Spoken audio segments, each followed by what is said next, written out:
Hey everyone, and welcome back for another deep dive. Today, we're going electric, but with a twist. We're going to be looking at this rise of mobile EV charging and focusing on Santa Monica. Now, yeah, Santa Monica, right? I mean, it's Mhm. pretty much EV central. But what if I told you that even there, charging your car can be a bit of a hassle? So we're going to dig into why this mobile charging thing is taking off. It's not just about the tech itself. It's really about lifestyle and what happens when you have a city that's basically gone full on EV. Our main source for this deep dive is Charged EV. They're one of the companies that are kind of leading this whole mobile charging wave. So, Yeah, and what's really interesting here is that Santa Monica is almost like a case study. For ah, other cities, all over the world, it's like a glimpse into this future where EVs are just everywhere. And yeah, understanding those challenges that they're running into with charging, that's crucial. yeah, it's like looking into a crystal ball, right? You get to see what the future of cities is going to be like. And, Santa Monica, like you said, they're known for being super EV friendly. Hmm. They've got that whole eco-conscious vibe.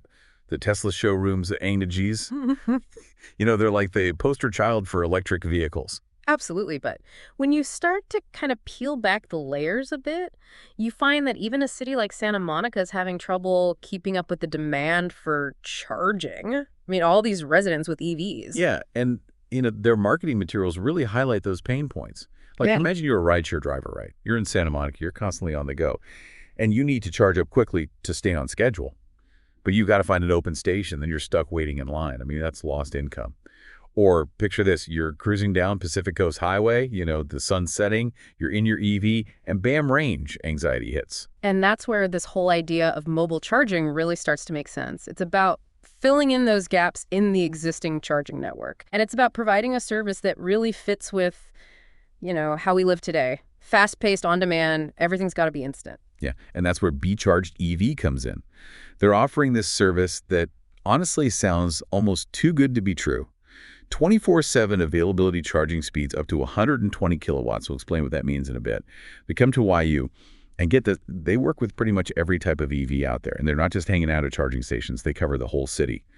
Downtown Santa Monica with all the shops and restaurants, the pier hotels, even the airport. I mean, basically anywhere you might need a charge. It's a smart strategy, right? They're hitting those high traffic spots where the need for charging is the biggest. They're basically creating this mobile charging network that works alongside the existing infrastructure. Okay, so let's talk about this 120 kilowatt charging thing. What does that actually mean for you? Well, imagine this. Instead of hanging out at a public charging station for like an hour or more, you could potentially get a full charge in the time it takes to grab lunch or catch up on some emails. That's the kind of speed we're talking about here. Yeah, it's a total game changer, especially in a place like Santa Monica where everyone's always on the move.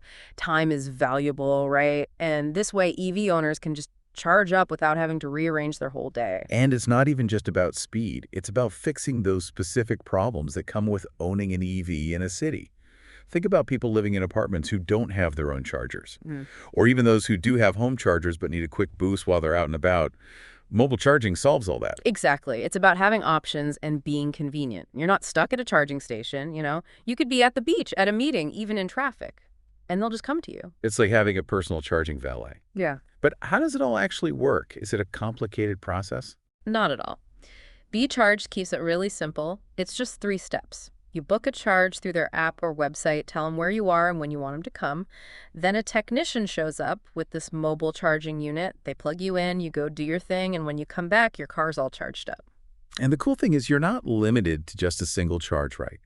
They have these recurring services for people who need to charge up regularly, Yeah. like rideshare drivers or delivery fleets. It's like having your own on-demand charging station. And that's a huge help for anyone who depends on their EV to make a living. It takes away the worry of finding charging so they can just focus on their work. Now I know what some of you are thinking. This all sounds great, but isn't it going to cost a fortune? Well, according to Be Charged, their prices are actually in line with public charging stations. And when you think about it, you're getting so much more. The convenience, the speed, no waiting around. It starts to look like a pretty good deal. So it's not just about luxury, it's actually practical. But Be Charged isn't just going after individual EV owners. They're thinking bigger, offering solutions for businesses, events, even whole fleets. And that's where it gets interesting. Imagine hotels being able to offer on-site EV charging for their guests without having to install all that crazy expensive equipment. Or picture a huge corporate event where people can charge their EVs while they're inside at meetings and conferences. Yeah, it opens up a ton of possibilities. It's not just about personal convenience anymore. It's about making EVs work for all kinds of situations. Exactly. And it really shows how mobile charging could actually help more people switch to electric vehicles, by getting rid of those obstacles and making it easier and more convenient to charge up. So we've talked about how mobile charging is solving a real problem in a city like Santa Monica. But is this just a trend that's happening in places that are already big on EVs? Or could this be the future of charging everywhere? That's a great question, and one we're going to dig into a little deeper right after this. It's something that a lot of cities are thinking about. Even if they're not quite as EV crazy as Santa Monica, they're looking ahead and realizing that just building a ton of charging stations might not be enough. Yeah, I was reading this report the other day. It was predicting that there are going to be like 10 times as many EVs on the road in the next 10 years globally. Can you imagine what that's going to do to charging infrastructure, even in places that are already investing in it? It's a big worry for sure, and that's why what's happening in Santa Monica is so interesting. It's like a sneak peek at the problems, but also the solutions that other cities might have to deal with. So you're saying that mobile charging could be the thing that makes mass EV adoption possible, even in places that can't build out charging networks as fast? Yeah, I mean, it's a strong argument. Instead of waiting around for the government or utility companies to get those fixed charging stations in, mobile charging is way more flexible and scalable. It can change with demand, pop up wherever it's needed, and it might even avoid some of that red tape that slows down regular infrastructure projects. I guess it's kind of like how ride-sharing changed the taxi industry, bringing the service right to people when and where they need it. But let's be real for a second. Isn't it kind of weird to have a bunch of vehicles driving around charging other vehicles? I mean, doesn't that seem less efficient from an energy standpoint?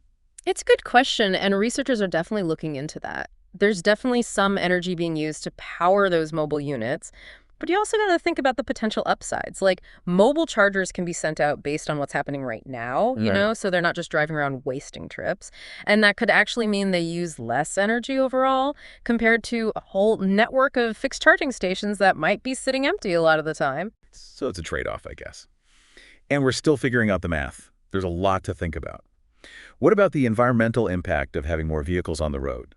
That's important too, but the environmental impact really depends on a few things, like how efficient the mobile units are themselves and where the energy comes from that they're using to charge. Imagine if they were all powered by renewable energy, solar or wind. Then it changes the whole picture. That makes sense. It's not just about the vehicles themselves, it's about the whole system around mobile charging.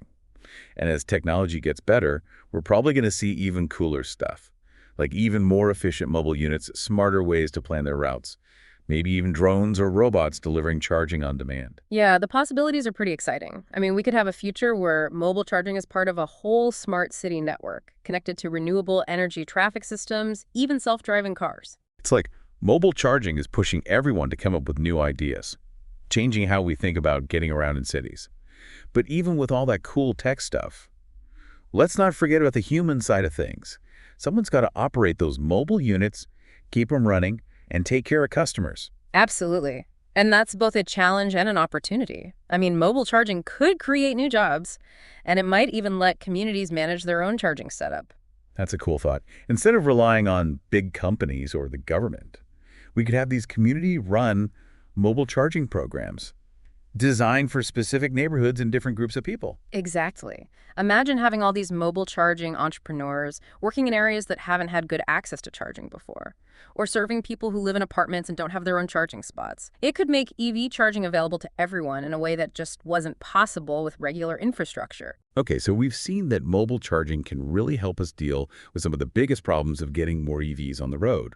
It's flexible, it can grow with demand, and it might even be better for the environment, especially if it uses renewable energy.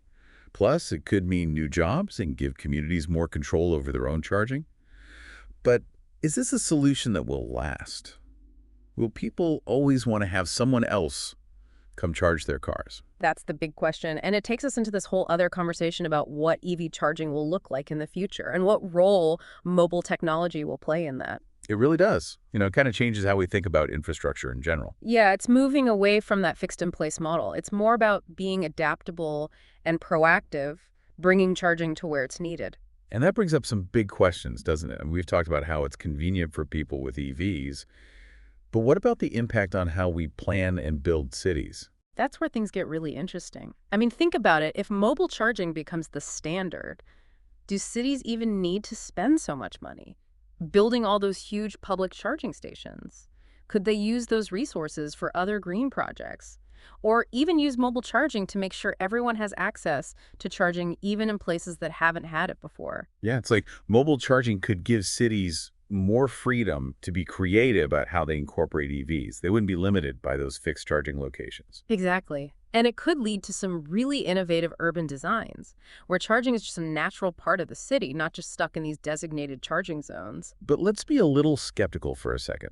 What if this whole mobile charging thing is just a temporary solution, like a bridge to a future where we have wireless charging or battery swapping everywhere? Wouldn't that make mobile charging obsolete? It's possible for sure, and those technologies definitely have a lot of potential. But even if wireless charging or battery swapping become the norm, mobile charging could still have a place. Really? How so? Well, think about wireless charging might be great at home or at the office, but what about when you're on a road trip or somewhere remote, or even just parked on a street where there's no wireless charging setup? Ah, I see what you mean. Mobile charging could still be the best option in those specific situations, even if other charging technologies become more common. Right. It's about having a variety of ways to charge, each one suited for different needs and situations. And mobile charging with its flexibility and adaptability could be a key part of that. So what does all this mean for everyone listening? What's the big takeaway from our deep dive into mobile EV charging? I think the main thing to remember is that the future of EV charging is constantly changing. It's full of innovation, and it's definitely not set in stone. Mobile charging is shaking things up, making us rethink the way we do things, and pushing the limits of what's possible. It shows that we're still in the early days of this whole EV revolution, and there are going to be a lot of surprises along the way. And for anyone who's interested in the future of transportation, that's pretty exciting. Mobile charging is just one example of how technology is changing how we get around. And it gives us a glimpse into a future where transportation is greener, more convenient, and accessible to everyone. It's a future that's definitely worth getting charged up about. Thanks for joining us on this deep dive into mobile EV charging. We'll see you next time for another exploration of cutting-edge ideas and innovations.